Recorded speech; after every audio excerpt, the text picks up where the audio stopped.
के राष्ट्रीय प्रवक्ता नेता रणदीप सुरजेवाला जी, शक्ति सिंह गोहिल जी, मदन मोहन झा जी, हमारे साथ सीपीआई पार्टी के नेता, सीपीएम पार्टी के नेता और सीपीआईएमएल के नेता यहाँ उपस्थित हैं। आज बेहद खास दिन है, नवरात्र का शुरुआत है, कलश की स्थापना की गई है और आपको हम इतना कहना चाहते हैं कि जब कलश की स्थापना की जाती है तो लोग संकल्प लेते हैं।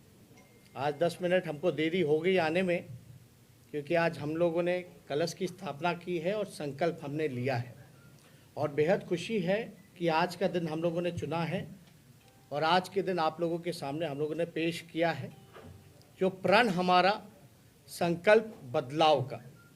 मैं फिर से दोहराता हूँ, प्रण हमारा संकल्प बदलाव का। इसमें ज़्यादा समय मैं नहीं लूँगा, कॉपी जो है वो डिस्ट्रीब्यूट किए जाएंगे और बाकी करके अन्य दलों के नेता भी अपनी बात को प्रमुखता से आपके सामने रखेंगे। आप सब लोगों को मैं बताना चाहूँगा कि हमने जो वादा किया था, क्योंकि हम ठेठ बिहारी हैं, जो कहते हैं वो करते हैं। पहले भी कहा था डीएनए शुद्ध है। हमने पहले आप लोगों को ये बताया था कि अगर हमारी सरकार बनती है, अगर जनता हमें, बिहार की जनता हमें मौका देती है, तो पहले कैबिनेट में पहले दस्तखत अगर मेरा कलम चलेगा तो 10 लाख नौजवानों को हम रोज़गार देने का काम करेंगे, पहले कैबिनेट में। दूसरी बात हम लोगों ने ये कही थी कि जो भी छात्र छात्राएं या नियुक्ति के लिए आवेदन फॉर्म जो भरा करते हैं उसको हम लोग माफ़ करेंगे। तीसरी बात, परीक्षा केंद्र जाने के लिए जो किराया होगा वो हम देंगे। एक लॉकडाउन के समय आप लोगों ने देखा जितने हमारे श्रमवीर थे किस हालात में थे, फंसे हुए थे। अभी भी कोरोना काल ख़त्म नहीं हुआ है और अभी भी आप देख सकते हैं, हम तो दिल्ली एयरपोर्ट जाते हैं, बड़ी संख्या में लोग जो हैं दिल्ली, बॉम्बे फ्लाइट से बल्कि लोग वापस जा रहे हैं। रेलवे स्टेशनों की हालत आप लोगों से छुपी नहीं है। हम लोगों को संकल्प लेना है कि पलायन रोकना है, लेकिन अभी जो स्थिति बनी हुई है उसको लेकर के हम लोग जो है कर्पूरी श्रम वीर सहायता केंद्र पूरे देश में हर जगह खोलेंगे, जहां कभी भी कोई आपदा आएगी तो उन मजदूरों के देखभाल के लिए, सेवा के लिए वो चीज़ किया जाएगा। चौथी बात, नियोजित शिक्षकों के लिए जो हम लोगों ने बात की थी कि उनकी बड़ी लंबे समय से डिमांड रही है कि समान काम समान वेतन मिलना चाहिए, इसको हम लोग जो है पूरा करेंगे। इंफ्रास्ट्रक्चर के क्षेत्र में पुल पुलिया एक्सप्रेसवेज जो हैं वर्ल्ड क्लास हों, इस पे हम लोगों का पूरा ध्यान रहेगा। आप सब लोगों को, कुछ लोगों को पता होगा, जब हम डिप्टी सीएम थे, डिप्टी सीएम पथ निर्माण विभाग हमारे पास था। अभी तक कुछ समय तक पटना एयरपोर्ट कहाँ नया बनेगा ये तय नहीं हुआ था। हमारी कैबिनेट ने वो तय किया था कि बीटा का जो एयरपोर्ट है उसको हम लोग परमानेंट पटना का एयरपोर्ट बनाएंगे। उस समय हम पथ निर्माण विभाग मंत्री थे, हमने बजट में भी इस चीज़ को इंक्लूड किया था कि मॉडर्न एक्सप्रेसवे जो होता है डेडिकेटेड टू एयरपोर्ट, वो हम लोग जो है उसकी शुरुआत करेंगे। तो वैसे कई एक पुल पुलिया बड़े एक्सप्रेसवेज जो हैं वो हम लोग काम देखेंगे। एक महत्वपूर्ण बात मैं आप लोगों को बताना चाहूँगा कि बिजली के क्षेत्र में बिहार में खुद का उत्पादन नहीं है, वो खरीदती है और वो महंगे दामों में, दरों में बेचती है। यानी बिहार राज्य ऐसा है जहाँ उत्पादन नहीं है और सबसे महंगा बिजली अगर कहीं मिलता है तो वो बिहार में मिल रहा है। जितने कृषि क्षेत्र में जितने किसान हैं, कृषि ऋण जो हैं उसको हम लोग माफ़ करेंगे। जीविका दीदी हो या स्वयं सहायता समूह हो, उसके लिए नियमित वेतन और नौकरी और मानदेय को हम लोग बढ़ाने का काम करेंगे। तो हमने इस प्रण हमारा संकल्प बदलाव में कुछ मुख्य बिंदु हमने अपने तरफ से रखा है, लेकिन आप जानते हो बिहार में डबल इंजन की सरकार है। यहाँ से लगभग नीतीश कुमार जी 15 साल से बिहार के मुख्यमंत्री हैं। अब तक जो है बिहार को विशेष राज्य का दर्जा नहीं मिला। कोई डोनाल्ड ट्रंप तो आके नहीं देने वाले हैं यहाँ, अमेरिका के राष्ट्रपति।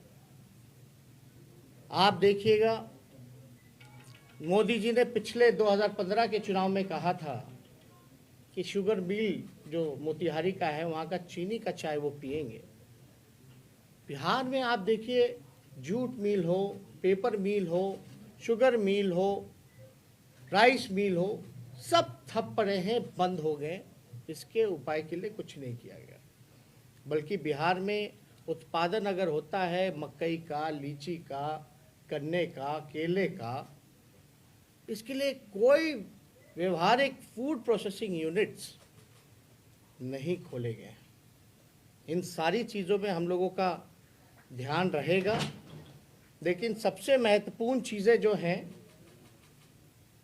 कि भैया बेरोजगारी, आज हम कहीं भी जा रहे हैं, कल से हमने शुरुआत की, लोग इतने आक्रोश में हैं, नाराज हैं मौजूदा सरकार से।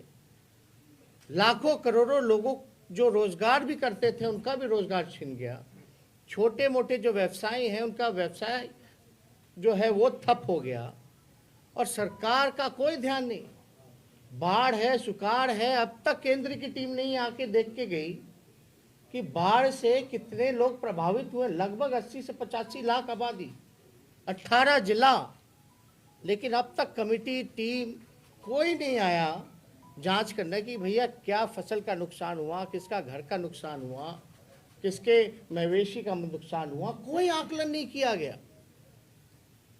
ऐसा लग रहा बस कुर्सी पाने की होड़ में सब लोग लगे हुए हैं। लोग बड़ी बड़ी बातें करते हैं कि भाई मेरा काम सेवा का है, मेवा का नहीं है, लेकिन मेवा के लिए बताओ 60 घोटाले हुए हैं इस बिहार में। सृजन घोटाले जैसे लोग थे, सृजन घोटाले में जो लोग अभियुक्त, वो लोग खुलेआम घूम रहे हैं, उनको गिरफ्तार नहीं किया जा रहा। तो चाहे भ्रष्टाचार हो, लॉ एंड ऑर्डर की स्थिति हो, एनसीआरबी के आंकड़े आप देख लें, कोई मेरे आंकड़े नहीं। हम लोग भी सत्ता में रहे, कांग्रेस पार्टी 15 में, राष्ट्रीय जनता दल जेडीयू थी, उन 18 महीने का आप निकाल लीजिए और बाकी के बीजेपी जो आई सरकार में उसका आंकड़ा निकाल लीजिए। स्पष्ट रूप से अपराध जो है बढ़ा है। लेकिन जो मुख्य बातें हैं हमने कही हैं, बाकी तो हम लोग आप लोगों से करते रहते हैं। ज़्यादा समय हम ना लेते हुए, मुझे पूरा विश्वास है बिहार की जनता पर कि जो विकल्प हम लोगों ने, महागठबंधन के लोगों ने, आरजेडी, कांग्रेस, लेफ्ट की तीनों पार्टियों ने एक साथ आकर के बिहार की जनता के सामने जो संकल्प लिया है, जो प्रण है हमारा, उसको हम लोग सरकार बनने के इमीडिएटली बाद ही उसको पूरा करेंगे। और हमने तो पहले भी कहा कि पहले कलम अगर मेरा चलेगा कैबिनेट मीटिंग में, पहले कैबिनेट मीटिंग में, तो 10 लाख नौजवानों को रोजगार। 10 लाख लोग सोचते हैं कहाँ से आएगा, 4.5 लाख नौकरियां तो रिक्त पड़ी हैं सरकारी, शिक्षा विभाग में, स्वास्थ्य विभाग में, होम डिपार्टमेंट, पुलिस डिपार्टमेंट्स में। एक उदाहरण दे दें, मणिपुर छोटा राज्य है, वहाँ 1 लाख आबादी पर 1000 पुलिसकर्मी हैं, और बिहार में 77 हैं केवल 1 लाख की आबादी पर। तो आप अंदाज़ा लगा सकते हैं। तो ज़्यादा कुछ हम ना कहते हुए आप सब लोगों को धन्यवाद देते हैं, और फिर से पुनः मैं नवरात्र की शुभकामना पूरे बिहार और देशवासियों को देना चाहता हूँ, आप लोगों को देना चाहता हूँ। बहुत बहुत धन्यवाद। मैं आग्रह करूंगा हमारे साथी रणदीप सुरजेवाला जी। शुक्रिया तेजस्वी जी, शक्ति सिंह जी, मंच पर उपस्थित सब नेतागण, पत्रकार, छायाकार बंधु। तेजस्वी जी ने भविष्य के बिहार का एक अमली जामा आपके सामने रखा। ये चुनाव है क्या और हम सब इकट्ठे क्यों हैं, हम केवल 2 मिनट लेकर आपको कहेंगे। ये चुनाव नई दशा बनाम दुर्दशा का चुनाव है। ये चुनाव नया रास्ता और नया आसमां बनाम हिंदू मुसलमान का चुनाव है। ये चुनाव नए तेज, नई तरुणाई बनाम फेल तजर्बे की दुहाई का चुनाव है। ये चुनाव खुददारी और तरक्की, जिसकी चर्चा आपने की, बनाम बंटवारा और नफरत का चुनाव है। जेडीयू, भाजपा, नीतीश बाबू, सुशील मोदी जी ने बिहार की पीठ में वार किया है। बिहार खुददार है, सब कुछ स्वीकार कर सकता है,